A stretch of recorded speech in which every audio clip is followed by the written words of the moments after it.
Good morning. Group theory की lecture series में आपका स्वागत है।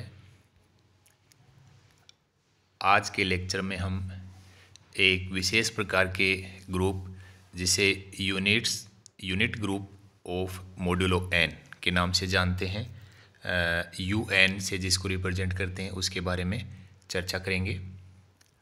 सबसे पहले हमने ZN एडिशन मोडुलो एन के रेस्पेक्ट में, जिसमें binary operation addition modulo N था, ऐसे ग्रुप के बारे में हमने अध्ययन किया है।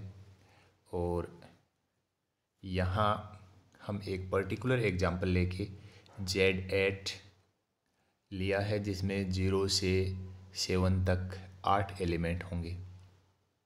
सबसे पहले हमने लेफ़्ट साइड में एक कैली टेबल बनाई है जो एडिशन मोडुलो 8 जिसमें बाइनरी ऑपरेशन है, उस बाइनरी ऑपरेशन के रेस्पेक्ट में हमने ये टेबल बनाई है। तो ZN के बारे में हम पहले भी अध्ययन कर चुके हैं कि जो ग्रुप की प्रॉपर्टी है उन सभी प्रॉपर्टीज़ का ये पालन करता है। हम अगर इसकी रो में देखें या कॉलम में देखें, किसी में भी, तो सारे एलिमेंट एक बार आ रहे हैं, कोई एलिमेंट रिपीट नहीं हो रहा, और जो आइडेंटिटी एलिमेंट 0 है उसके साथ वाले रो और कॉलम में कोई चेंज नहीं हो रहा, तथा जो 0 है वो हर कॉलम और हर रो में एक बार आ रहा है। इसका मतलब इन्वर्स भी विद्यमान है और डायगोनल के रेस्पेक्ट में सिमेट्रिक भी है। तो ये आबेलियन ग्रुप बनाता है। अब हमारे दिमाग में एक क्वेश्चन आता है कि ये जो एडिशन मोडुलो एन के मोडुलो 8 के रेस्पेक्ट में ये अगर ग्रुप बनाता है, तो क्या ये मल्टीप्लिकेशन मोडुलो एन के रेस्पेक्ट में भी ग्रुप बना सकता है? तो हमने फिर इसकी कैली टेबल बना के देखा है दाईं साइड में। और कैली टेबल यहाँ हमारा जो बाइनरी ऑपरेशन है वो मल्टीप्लिकेशन मोडुलो 8 है। तो हम देखते हैं यहाँ पे इस जो कैली टेबल में, तो 0 से प्रत्येक एलिमेंट को मल्टीप्लाई करवाएंगे तो 0 आ रहा है, फिर 1 से मल्टीप्लाई करवाएंगे तो सेम एलिमेंट्स आ रहे हैं, फिर 2 से मल्टीप्लाई करवाते हैं तो 2 4 6, फिर 0 2 4 6, यानी एलिमेंट्स रिपीट हो रहे हैं। तो यहाँ एक गड़बड़ हो गई। 3 ठीक है, 3 में एलिमेंट्स रिपीट नहीं हो रहे और सारे एलिमेंट एक बार आ रहे हैं। 4 में फिर 4 बार रिपीट होने लग गया। 5 में ठीक है, 5 में कोई दिक्कत नहीं है। 6 में भी रिपीट होने लग गए। 7 में कोई प्रॉब्लम नहीं है। तो कुछ एलिमेंट्स हैं जो यहाँ पे दिक्कत कर रहे हैं। तो हम क्या करेंगे, जो एलिमेंट प्रॉब्लम कर रहे हैं उनको एक बार हटा देते हैं। जैसे 0 बार रिपीट हो रहा है, जबकि 1 से अधिक बार रिपीट नहीं होना चाहिए, तो 0 को हमने हटा दिया। फिर हमने 2 वाले रो और कॉलम को भी हटा दिया, क्योंकि 2 में भी बार रिपीट हो रहा है। फिर 4 में रिपीट हो रहा था तो 4 को हटा दिया और 6 को हटा दिया।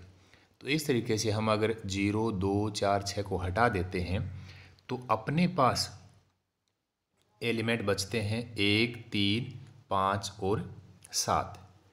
अब अगर इन तीनों एलिमेंट को हम गौर से देखें तो ये तीनों एलिमेंट 8 से छोटे हैं तथा 8 के को प्राइम हैं।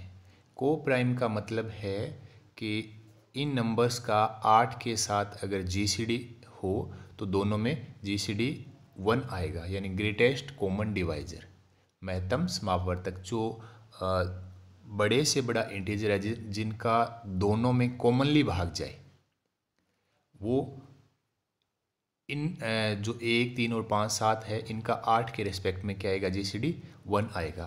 तो हम यहाँ एक नए प्रकार के सेट के बारे में देखेंगे कि हमने एक सेट मान लिया। Consider the set of integers m meeting the following condition. जो ये दो कंडीशन हमें दी हुई है, इनका पालन करने वाले इंटीजर्स का एक सेट लेते हैं। जो इंटीजर्स हैं वो 1 और 8 के बीच में होने चाहिए, 1 को शामिल करना है।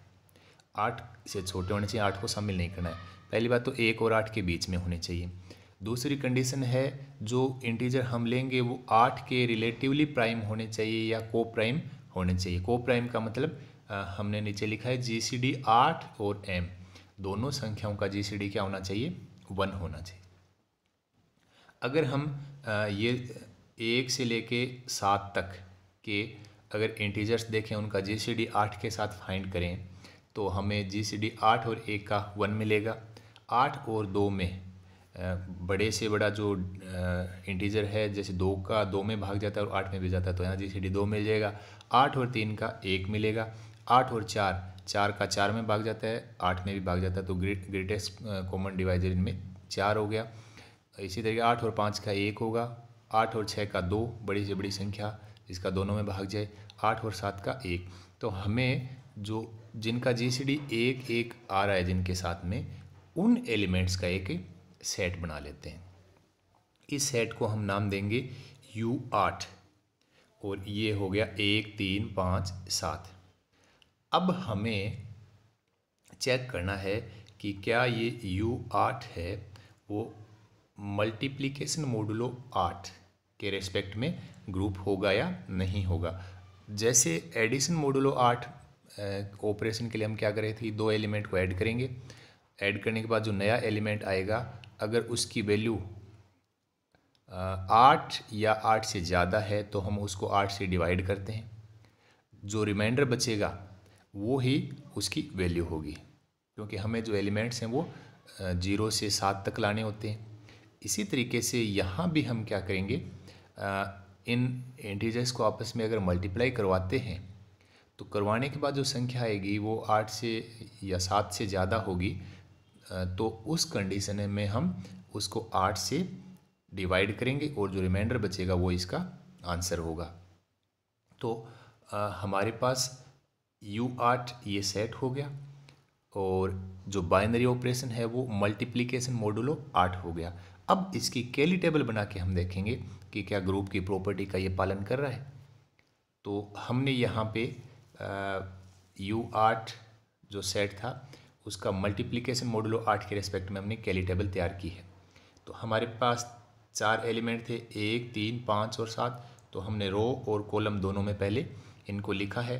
फिर पहले जो कॉलम का 1 है उसको रो के चारों एलिमेंट से अगर मल्टीप्लाई करवाएं तो 1 से मल्टीप्लाई करवाएंगे तो वापस 1 3 5 7 वही आ गए। फिर 3 को 1 से मल्टीप्लाई करवाएंगे, 3 को 3 से मल्टीप्लाई करवाते हैं तो 9 आता है। 9 7 से ज़्यादा हो गया तो हम क्या करेंगे, 9 को 8 से डिवाइड करेंगे, क्योंकि मल्टीप्लिकेशन मोडुलो 8 है अपना बाइनरी ऑपरेशन। तो 8 से डिवाइड करेंगे तो हमारे पास शेषफल या रिमाइंडर बचेगा 1। तो यहाँ पे 3 और 3 को मल्टीप्लाई करवाने पे 1 आ जाएगा। फिर हम 5 और 3 को मल्टीप्लाई करवाते हैं। 5 और 3 को वैसे मल्टीप्लाई कराएं तो 15 आता है। 15 में 8 का भाग देंगे तो शेषफल क्या बचेगा, 7। तो यहाँ इसका मल्टीप्लिकेशन 7 हो जाएगा। इसी तरीके से 7 और 3 को मल्टीप्लाई करवाते हैं तो 21 आता है। अब 21 में 8 का भाग देंगे तो 8 का 2 बार भाग जाएगा। उसके बाद जो शेषफल बचेगा वो 5 बचेगा, तो उसका मल्टीप्लिकेशन 5 हो जाएगा। इसी तरीके से 5 को भी हम मल्टीप्लाई करवाएंगे और 7 को भी मल्टीप्लाई करवाएंगे। तो हमारे पास ये टेबल हमें मिल गई। अब जो ग्रुप की चारों प्रॉपर्टी उनको देखेंगे। क्लोजर प्रॉपर्टी, तो कैली टेबल में क्लोजर प्रॉपर्टी देखने के लिए हम चेक करते हैं कि जो एलिमेंट्स हैं वो सारे के सारे एलिमेंट्स U8 के होने चाहिए। तो टेबल में सारे के सारे एलिमेंट 1 3 5 7 इन 4 एलिमेंट में से ही हैं, तो यहाँ पे क्लोजर प्रॉपर्टी का पालन होता है। दूसरा एसोसिएटिविटी। एसोसिएटिविटी ये बाइनरी ऑपरेशन का गुणधर्म है। तो मल्टीप्लिकेशन और एडिशन दोनों एसोसिएटिव प्रॉपर्टी का पालन करते हैं, तो यहाँ भी कोई प्रॉब्लम अपने को नहीं होगी। फिर आइडेंटिटी एलिमेंट, तो आइडेंटिटी एलिमेंट हम देखते हैं कि जो 1 है उसके सामने वाली जो रो है उसमें या 1 को बाकी एलिमेंट से ऑपरेट करवाते हैं तो सेम रो और सेम कॉलम हमें मिल रहा है। इसका मतलब इसका 1 क्या हो जाएगा, आइडेंटिटी। फिर हम इन्वर्स चेक करेंगे। इन्वर्स का मतलब होता है कि आप हर रो और कॉलम में देखो कि आइडेंटिटी एलिमेंट है या नहीं है। अगर आइडेंटिटी एलिमेंट है तो वो क्या हो जाएगा, इन्वर्स उसका एग्जिस्ट करेगा। जैसे पहले ये सारे जो 1 है, जो आइडेंटिटी एलिमेंट है, वो डायगोनल में सब में आए हुए हैं, तो इसका मतलब हर एलिमेंट का इन्वर्स एग्जिस्ट होगा। अब यहाँ हम देखते हैं कि एक को एक से मल्टीप्लाई करवाने पे एक आता है, इसका मतलब एक का इन्वर्स एक, और आइडेंटिटी खुद का इन्वर्स होता है, तो ये हो गया। दूसरा हमने फिर एलिमेंट 3 को देखा, तो 3 की वाली रो में हमने देखा कि एक आ रहा है 3 से मल्टीप्लाई करवाने पे, इसका मतलब 3 का इन्वर्स भी क्या होगा, 3 होगा। 5 को 5 से मल्टीप्लाई करवाने पे एक आ रहा है, तो 5 का इन्वर्स खुद 5 ही होगा। 7 का इन्वर्स भी खुद 7 ही होगा। तो ये एक ऐसा ग्रुप है 4 एलिमेंट्स का जिसमें हर एलिमेंट अपना इन्वर्स है। और ये हमने पर्टिकुलर 8 के लिए एक एग्जाम्पल से चेक किया था। अब इस आइडिया को हम जनरलाइज कर देते हैं, ये प्रत्येक n के लिए भी लागू हो सकता है। तो हम क्या करेंगे, for a given integer n, एक से बड़ा कोई इंटीजर n है, तो हम एक से लेके n तक के, n को शामिल नहीं करना है, एक से लेके n तक के जो इंटीजर्स आएंगे उन सब इंटीजर्स का सेट लेंगे जिनका n के साथ जीसीडी, वहाँ 8 के साथ जीसीडी लिया था, या n के साथ जीसीडी लेंगे जिनका 1 आए। तो जीसीडी 1 आने का मतलब जो n के को प्राइम हो या रिलेटिवली प्राइम हो, तो उनका हम सेट ले लेंगे। तो वो सेट है, वो ग्रुप बनाएगा और जिसमें बाइनरी ऑपरेशन होगा एडिशन नहीं मल्टीप्लिकेशन मोडुलो n ले रहे हैं तो मोडुलो n लगेगा। और इस प्रकार का जो ग्रुप है उसको यूनिट ग्रुप मोडुलो n हम बोलते हैं, और UN से इसको डिनोट करते हैं। एक और एग्जांपल लेके देखते हैं। इस बार हमने U10 लिया है। U10 में हमें एलिमेंट्स लेने हैं, Z10 में से ले लो या 1 से लेके 9 तक के एलिमेंट हमें ले, क्योंकि 1 से 10 के बीच के लेने, 10 को शामिल नहीं करना होता, तो 1 से लेके 9 तक के वो एलिमेंट लेने होते हैं जिनका जीसीडी 10 के साथ 1 आए। तो हम चेक करते हैं, 1 तो हमेशा आएगा ही आएगा क्योंकि 1 और 10 का जीसीडी 1 होता है। 2 और 10 का जीसीडी 2 हो गया तो 2 को हटा देंगे। 3 और 10 का जीसीडी 1 होगा तो 3 को शामिल कर लेंगे। फिर 4 और 10 का जीसीडी भी 2 आ गया क्योंकि 2 का 4 में भाग जाता है और 10 में जाता है, तो ये भी हट गया। 5 भी हट गया क्योंकि 5 और 10 का जीसीडी 5 हो गया, 5 का 5 में भाग जाता है, 5 का 10 में, तो ये भी हट गया। 6 भी हट गया। 7 का और 10 के साथ जीसीडी 1 है, इसी तरीके से 9 का भी जीसीडी 10 के साथ क्या हो जाएगा, 1 हो जाएगा। तो हमारे पास 4 एलिमेंट, U10 में भी 4 एलिमेंट मिलेंगे। कौन कौन से, 1, 3, 7 और 9। तो 1, 3, 7 और 9, और यहाँ पे अपना जो बाइनरी ऑपरेशन हो जाएगा वो हो जाएगा मल्टीप्लिकेशन मोडुलो n। अब हम इसकी कैली टेबल तैयार करते हैं। कैली टेबल में 1 से मल्टीप्लाई करवाएंगे, सारे वही एलिमेंट आएंगे। 3 से मल्टीप्लाई करवाया तो 3 को 1 से 3 आया। 3 को 3 से मल्टीप्लाई करवाया तो 9 आया। 9 10 से छोटा है, कोई दिक्कत नहीं है। 3 को 7 से मल्टीप्लाई करवाया, 21 आया। अब 21 आ गया तो ये 9 से ज़्यादा हो गया, तो अब 10 से, क्योंकि मल्टीप्लिकेशन मोडुलो 10 है तो 10 से डिवाइड करेंगे। 21 को 10 से डिवाइड करेंगे तो 2 बार भाग गया, 20 आ गया, शेषफल बच गया 1, तो 1 इनका मल्टीप्लिकेशन हो जाएगा। फिर 9 को 3 से मल्टीप्लाई करवाना है। 9 को 3 से मल्टीप्लाई करवाएंगे तो 27 आएगा। अब 27 में 10 का भाग देंगे तो 7 शेषफल बचेगा, तो इनका मल्टीप्लिकेशन क्या आ जाएगा, 7 आ जाएगा। फिर इसी तरीके से हम 7 से मल्टीप्लाई करवा लेंगे, इसी तरीके से हम 9 से मल्टीप्लाई करवा लेंगे, तो हमारी कैली टेबल तैयार हो गई। अब हमें इसके चारों प्रॉपर्टी देखना है। तो हर एलिमेंट इसका U10 का ही एलिमेंट है, इसका मतलब क्लोजर प्रॉपर्टी भी सेटिस्फाई हो रही है, और एसोसिएटिव मल्टीप्लिकेशन हमेशा होता ही है। और आइडेंटिटी एलिमेंट को अगर हम देखें तो यहाँ जो 1 है उसका प्रत्येक रो और कॉलम के साथ मल्टीप्लाई करवाएं तो सेम एलिमेंट आ रहे हैं, तो इसका मतलब आइडेंटिटी एलिमेंट हो गया। और 1 हर कॉलम में आ रहा है, हर रो में एक एक बार आ रहा है, इसका मतलब इन्वर्स भी एग्जिस्ट कर रहा है। अब यहाँ हम कौन से एलिमेंट का कौन सा इन्वर्स होगा वो चेक करेंगे। 1 का इन्वर्स 1 हो गया।